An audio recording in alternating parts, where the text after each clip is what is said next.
Honourable second member for Quartier Militaire and Moka. Thank you, Madam Speaker. Question B395, please. Madam Speaker, I thank the Honourable Member for this question.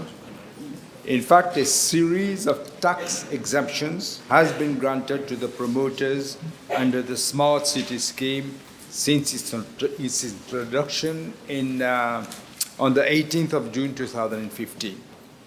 The main ones include exemption from VAT on buildings and infrastructure, 8-year income tax holiday on income derived from real estate activities within the Smart City, exemption from customs duty on import of machinery and materials for construction of buildings, exemption from registration duty and land transfer tax on the transfer of land into a Smart City company, exemption from Mot-Seulement fee, and exemption from land conversion tax for developments other than residential on land in the Smart City. The House will recall, Madam Speaker, in my reply to PQB 130 on the 18th of March of this year, I informed the House that the total amount of exemptions granted since the introduction of the Smart City scheme is around 6.61 billion rupees. Madam Speaker, in the context of the forthcoming budget exercise and taking into account the state of the economy, the Ministry of Finance is carrying out an analysis of various schemes to determine their effectiveness and the impact on public finances. The waiving off of any tax exemptions granted to companies under this scheme would also be closely examined. Thank you. Yes. Next question, Honourable First Member for Savannah and Black River. Thank you, Madam Speaker. B396. Madam Speaker, I'm informed that the Cotton Bay Hotel, which was constructed in 1991, had been operating with a capacity of 60 rooms. I'm also informed by the officer in charge of Airport Holdings Limited that on the 15th of March 2023, the board of Pointe Coton Resort Hotel approved the renovation of the existing 60 rooms and the construction of 32 additional rooms, as well as upgrades to the public areas, back-of-house facilities, technical building, and associated external works and draining infrastructure. On that same day, the board of Pointe Coton Resort Hotel Limited approved that the hotel renovation and extension project be undertaken at the revised estimate cost of 650 million rupees. That is excluding VAT. That was on the 15th of March. On the 12th of June, the contract for the refurbishment and extension works was awarded to Laxmanbai and Company Limited at the cost of 683 million rupees, 501,922 rupees, and 42 cents as well. So don't forget the cents. Again, that's exclusive of VAT. I must point out, Madam Speaker, that the letter of award was signed on behalf of Pointe Coton Resort Hotel Limited by Mr. Ken Oyan, director without board approval, signed without board approval. It was only 4 days later, that is on the 16th of June, 2023, that the board of Pointe Coton Resort Limited approved that the contract be awarded to Laxmanbai and Company Limited at the negotiated price, that is of 683,501,922 rupees and 42 cents. Again, exclusive of VAT. Worse, Madam Speaker, this letter of award of the 12th of June 2023 was ratified by the same board only on the 18th of September 2023. That is a bit more than 3 months later. Now, an additional amount of 28,321,006 rupees, exclusive of VAT, representing variation works incurred and brought the renovation project to now to 711,822,928 rupees, and again with 42 cents. So far, an amount of 650,715,715 rupees, exclusive of VAT, has already been paid to the contractor. Furthermore, from the period May 2023 to April 2024, contracts were awarded to 28 suppliers for the procurement of other components of the project, including furniture, kitchen, laundry equipment. You would have thought it's called money laundering equipment, as well as the purchase and installation of desalination plant at the total cost of 86,342,773 rupees and 63 cents. As at date, an amount of 78,128,965 cents has been disbursed to these contractors. I'm tabling the information with respect to these 28 suppliers. Madam Speaker, as if that was not enough, an additional sum of 15,962,062 rupees was disbursed by the company to these 22 service providers for communication, training, IT system, and insurance, among others. Again, I'm tabling this information. And I'm sure honourable members will be surprised, and wait for it. A further amount of 83,918,643 rupees has been paid to 12 consultants, including Etwareea Associates Limited, and this information again is being tabled. Nothing to do with it. It's not written the same way. Madam Speaker, so we are faced with a project which was initially estimated at 650 million rupees, and which is now estimated to cost the taxpayer 1,024,956,038 rupees. This represents an increase of 58% of the original.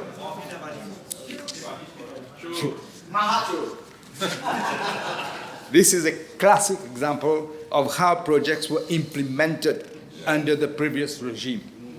To date, an amount of 788,347,569 rupees, excluding VAT, has been paid to the contractor, the different service providers, and the consultants.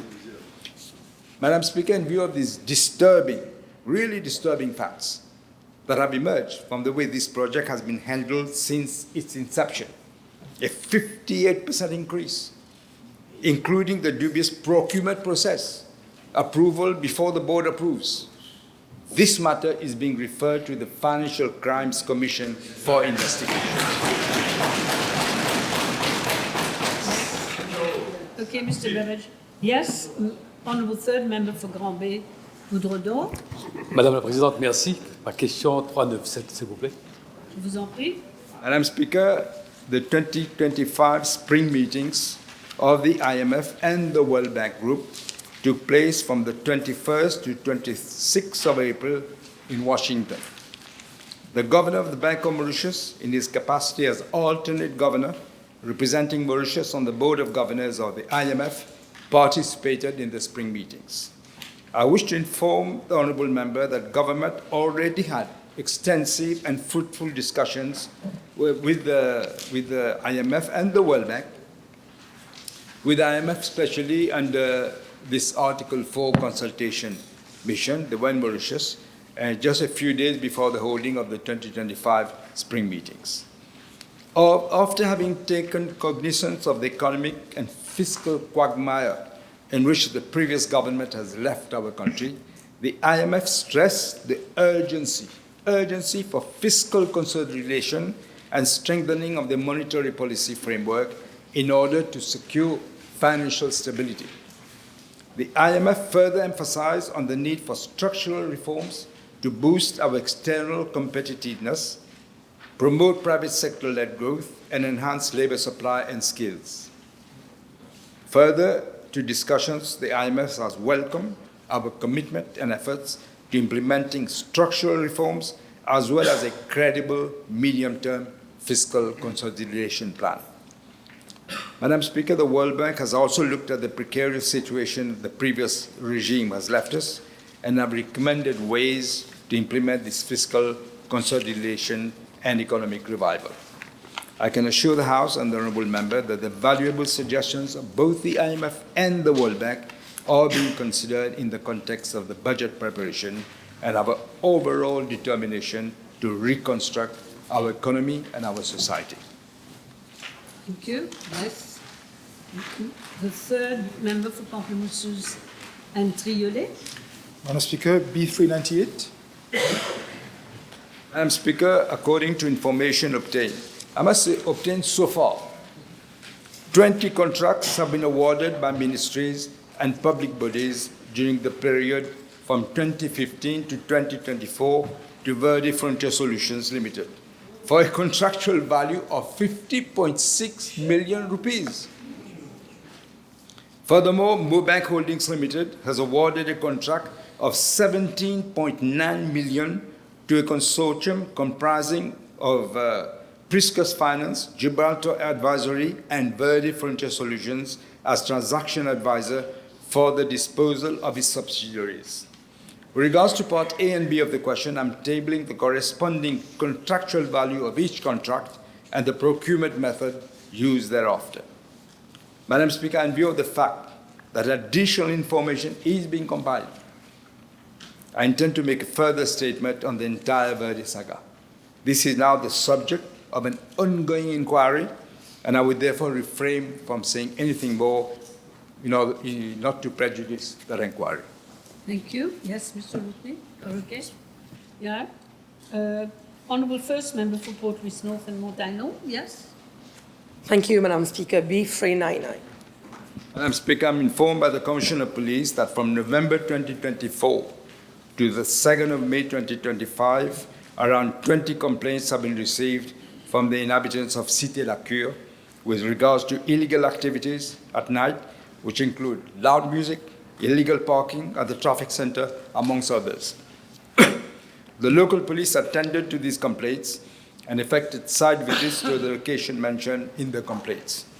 The police has noted that the main complaints pertain to the playing of loud music, which cause inconveniences to the inhabitants. And the police have taken the following measures to curb this proliferation of illegal activities. I discussed with the Commissioner of Police. He decides on the operation of forces, but the SMF is being brought in to assist the police for the maintenance of law and order. Furthermore, joint crackdown operations are being carried out by day and night in the region by Personal Divisional Support Unit, Emergency Response Services, Police de l'Environnement, S.H.A, and CID for the prevention of detection of offences. Optimum use of the 7 safe city cameras found in that region for monitoring the movement of suspicious persons and vehicles in the region are being done. Thirdly, the Crime Prevention Unit, in collaboration with the Brigade pour la Protection de la Famille and NGOs, are raising public awareness on the various scourges impacting on the community. The ongoing neighborhood watch has been enhanced to ensure better collaboration between the inhabitants and the police. Now, notwithstanding the complaints mentioned earlier, with respect to the region of Cité La Cure, I'm informed, again, I had discussions with the Commissioner, but I'm informed that with a view to preventing, because what happens is we hear all the time the police have gone there, patrols and all this, but the problem is continuing. We have to put a stop to it. So I'm informed that with a view to preventing the upsurge of substance abuse in this area, ATSU, again with the assistance of the SMF, has so far conducted 15 crackdown operations, resulting in the arrest of 13 suspects from the November 2024 to 2nd of May 2025. Madam Speaker, the police is taking all the necessary measures to ensure a peaceful environment in the region of Cité La Cure. They will be working in close collaboration with the inhabitants to address the problems they are facing. Furthermore, the Police de l'Environnement will be provided more resources to ensure a more effective service in the region to combat the problem of noise pollution. Thank you. Yes. Honourable second member for Rivière-des-Anguilles, Souillac. Thank you, madame. Question B400, s'il vous plaît. Madam Speaker, the House will surely recall that the former Prime Minister refused to answer questions relating to Mr. Sata Haji Abdullah. He never answered any question. He was a protected man. Bush. I have decided to depart from that and to answer because it is a matter of national interest. And I thank the Honourable Member for the question.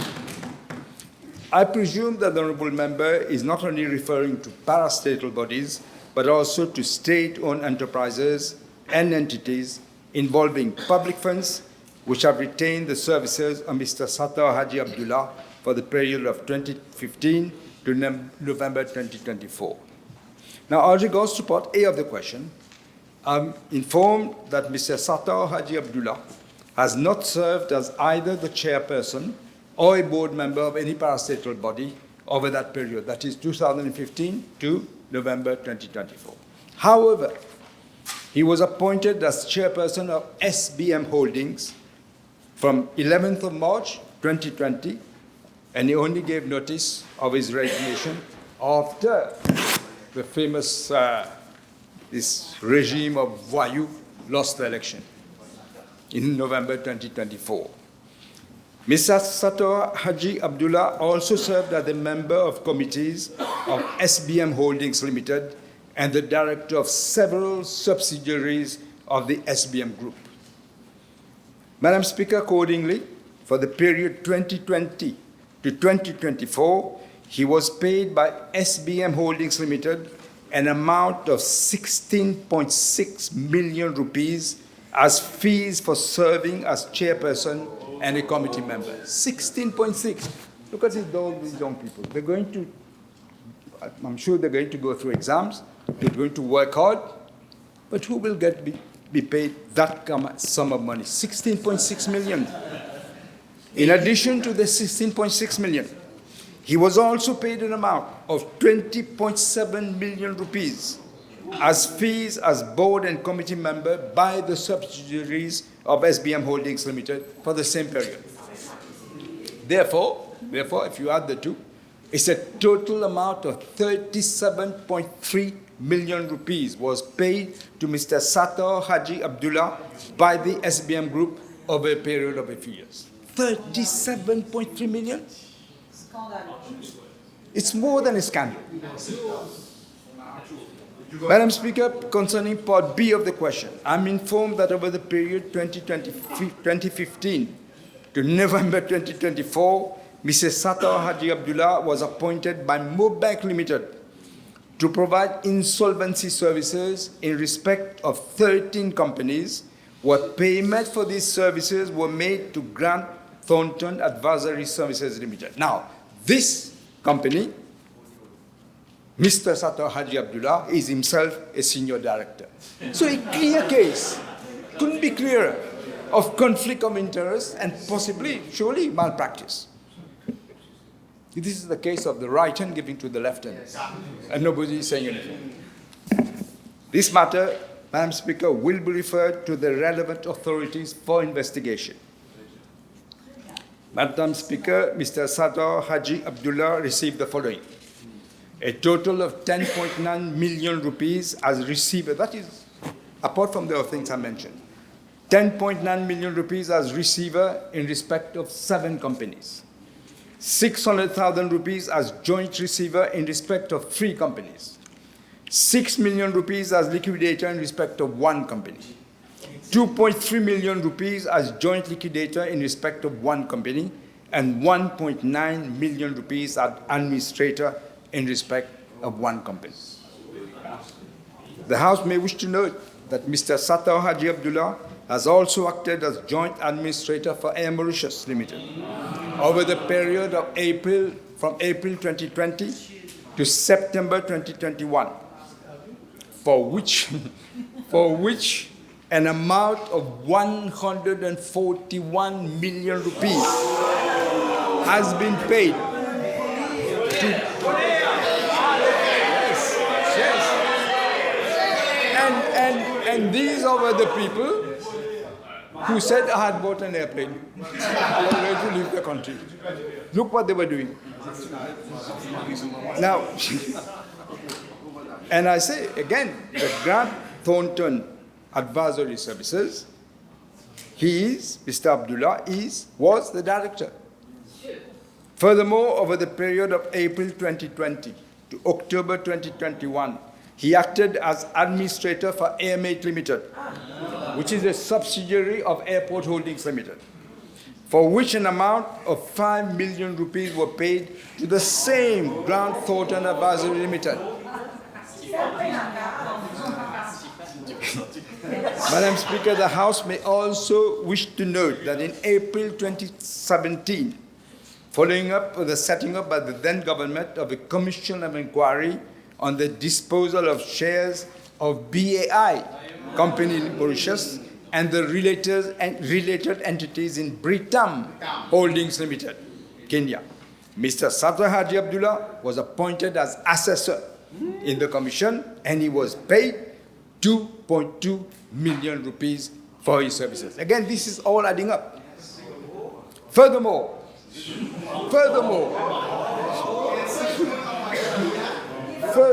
a total of 79.6 million rupees has been paid by parastatal bodies, state-owned enterprises, involving public funds again to Grant Thornton Advisory Services and Grant Thornton Limited for the provision of consultancy and other services, of which 28 million has been paid by the SBM Group.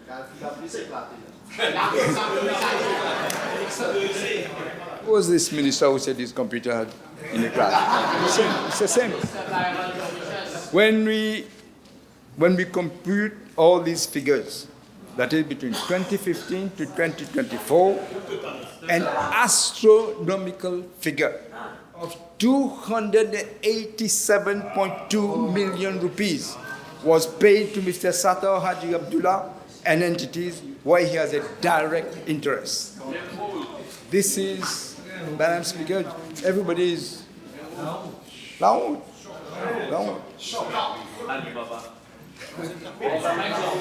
Alibaba est un voleur. Non, il y a d'autres voleurs. Il y a d'autres voleurs. This is an indication, Madam Speaker, of the sort of incestuous relationship that existed between some individuals and those who were in power under the previous regime. I must state that the information which I'm providing in the House today are not exhaustive yet. We are still looking. A thorough exercise is being undertaken on the ramification of his personal actions as well as that of his firms, including the real possibility of conflict of interest, malpractices. I will say no more. Thank you. Yes. Madam Speaker, thank you. After hearing the Honourable Prime Minister, I can say that there is no better word than asset stripper to describe what has been done. Can the Honourable Minister inform the House whether the Honourable Prime Minister inform the House whether there will be a forensic analysis about all these dealings and whether there will be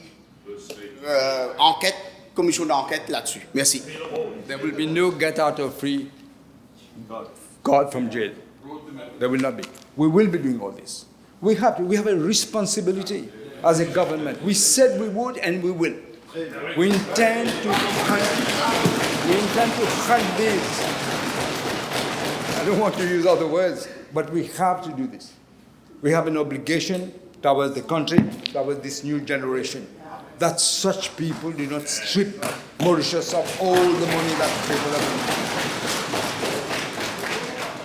Next supplementary. Can we go further and try to make an inquiry about the asset of that person, how much he has acquired over the last 10 years? Personal asset. All this will be done by the investigation. Yes, c'est normal.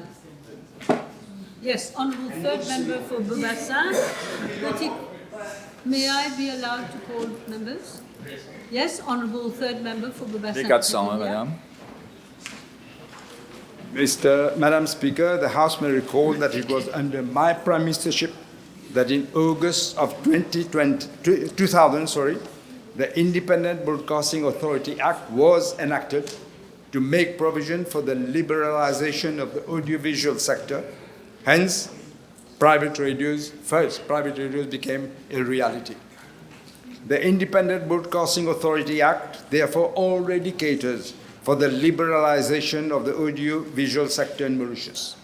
In fact, the first schedule of the IBA Act relating to licenses provides inter alia for private commercial free-to-air medium-wave radio broadcasting license, private commercial free-to-air FM radio broadcasting license, as well as private commercial television broadcasting license, which are all regulated under the, I think, Section 19 of the IBA Act. Therefore, Madam Speaker, the question of amending the IBA Act in order to cater for liberalization of the audiovisual sector does not arise, it's already there. Madam Speaker, I wish to apprise the House that during the period 14th of November 2013 to the 25th of January 2014, the IBA received 4 applications from local and international companies for a private television license. In this connection, the then IBA board had decided the applications for private television license to broadcast films, sports, and entertainment programs would be invited through an expression of interest from all interested parties. However, and not surprisingly, no such expression of interest has been issued by the IBA during the last 10 years. None. Madam Speaker, I wish to point out that the IBA Act was amended in 2019 to provide for time for the limit of foreign shareholding in a company applying for a license to be increased. It was 20% to be increased to 49.9%. However, despite this amendment, no application for a private television license has been received by the authority. Madam Speaker, as already announced in the government program 2025-2029, my government will stand by its commitment, and therefore arrangements will be made for the introduction of private television channels in order to promote pluralism in the audiovisual sector. Yes? Supplementary? Oui, j'ai bien compris la réponse de l'honorable Premier ministre, mais je voudrais qu'il nous confirme une chose. Depuis l'entrée en fonction du nouveau gouvernement et lui-même en tant que nouveau Premier ministre, est-ce qu'il peut confirmer qu'il n'y a pas eu aucune demande pour opérer une télévision privée, et parce qu'il y a certaines informations qui circulent à l'effet qu'il y a des demandes qui ont été déposées depuis l'entrée en fonction du nouveau gouvernement pour opérer une télévision privée? I'm not aware that any demand has been made yet. But when we look at the whole picture, we're going to relook at this. I'm sure there will be interest. At one point, I remember there was an interest when I was Prime Minister, after I passed the law, and then I don't know why I suppose I lost the election and nobody was prepared to give any money under the table. Yes. That's it, Mr. Kiran? Yes? All right, the Honourable second member for Flac-Bon-Accueil, Mr. Bichou. Madame la Présidente, B402, s'il vous plaît. Madam Speaker, the Corporate Social Responsibility Framework was introduced in 2009 when profitable firms were required to either spend 2% of their profits on CSR activities approved by government or to transfer these funds to government to be used in the fight against poverty. I'm informed by the Mauritius Revenue Authority that during the last 5 financial years, that is from financial year 2019-2020 to the financial year 2023-2024, an amount of some 5.3 billion rupees has been collected as CSR contributions from companies. I'm further informed that in the current financial year, the MRA has at the end of March 2025 collected 917 million rupees as CSR contributions. As regards to part A of the question, as from January 2019, a company may use up to 25% of its CSR contribution to implement a CSR program of finance in non-governmental organization implementing a CSR program in the priority areas of intervention. In both cases, it is the company that actually decides on the use of the funds. A company is therefore required to remit at least 75% of the CSR contribution to the MRA. Madam Speaker, over the past 5 years, the amount collected by the MRA has been remitted as follows. For the financial years 2019-2020 and 2022 and 2023, the Accountant General for onward remittance to the National Social Inclusion Foundation is 5.3 billion rupees. As from financial year 2023-2024, an amount of 200 million to the Accountant General for onward remittance to the Poverty Reduction Fund and the remainder to the National Social Inclusion Foundation. Exceptionally, for financial 2024-2025, an amount of 1 billion rupees has been earmarked to be credited into the Consolidated Fund for onward remittance to Poverty Reduction Fund. Madam Speaker, regarding Part B of the question, I'm informed by the MRA that an amount of 1.4 billion rupees has been spent directly by the companies under the CSR scheme for from financial year 2019-2020 to the financial year 2023-2024. As regards to Part C of the question, I'm informed by the National Social Inclusion Foundation. During the last 5 financial years, it has disbursed an amount of 3.4 billion rupees to non-government organizations. And I'm further informed that in the current financial year, that is at the end of March 2025, it has disbursed an amount of 768 million rupees to non-governmental organizations. Madam Speaker, regarding Part D of the question, an amount of 200 million has been transferred to the Poverty Reduction Fund in the financial year 2023-2024, and an amount of 1.2 billion rupees has been earmarked to be transferred to the Poverty Reduction Fund in the financial year 2024-2025. Out of the 1.2 billion rupees, an amount of around 917 million has been transferred to the Poverty Reduction Fund to finance national social programs. As regards to Part E of the question, only 1 billion rupees will be redirected from the CSR contributions to the Consolidated Fund for onward remittance to the Poverty Reduction Fund. C'est bon, Monsieur Bichouk, because time is already up anyway. That was for everybody to understand. We were having questions for the Prime Minister.